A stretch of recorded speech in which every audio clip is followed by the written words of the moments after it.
که نعبدو و یا که نستعین شکریا د خپلو مشرانو هغوی نه بعد لکه تاسو ته پاتې د زموږ مشرانو چې کومه خبره وکړلې هغوی مقصد صرف دا دی چې په ضلع کرم کې دلته مسایل نشته مسایل ډېر دي صرف څو خبرې کول غواړو نورې خو ټولې وکړلې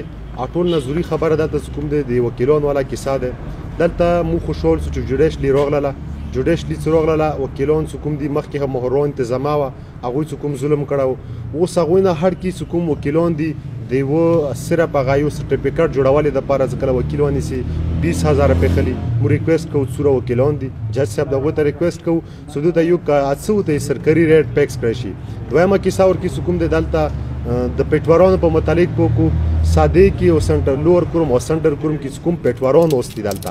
پیټواران اوس دي هغوی ته سرکاري ریټ 1,000 روپۍ مقرر کړی دی هغه ته چې کله سړی ویل شي چې مور رقبه دی شمولتي خپل انتقالي رقبه دی هغه تقسیمولې دپاره دا پیټوارانو نه ډیمانډ کوي پیسې چې تاسو که موږ سره لار ته لوړ نه شو پیسې دې نه خلي موږ ریکویسټ کوو ډي سي صاحب ته چې دا د تو انډر لاندې دي چې کوم سادې کې دي دا د ټرانسفر کې پړچینور ته اوستی د پړچینور والا چې کوم سټاپ دی هغه د سادې ته راوستی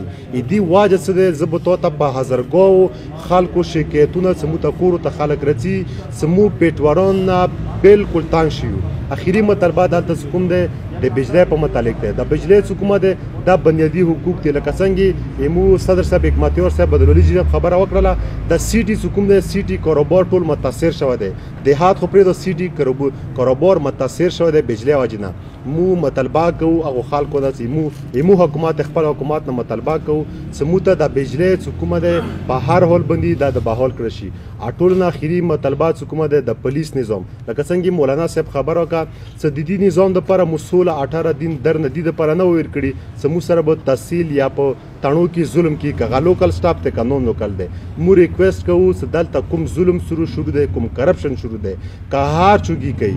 دلته کرپشن باندې کو دا خلک چې کوم قبایل دي خاص کر ضلع کرم دی دلته څه دی ورلډ وار تیر شوی دی دلته دهشتګردۍ فوج ورسره چې کوم دی زیاتات کړي دي هر څوک کړي دي زه یوې ادارې نه چې کوم دلته چې کوم دی لکه دوی کیسه وکړله چې د درېیمه کیسه د شمولات والا دی د شمولات په متعلق په زه صورت دوره ریکویسټ وکړم چې دې کې د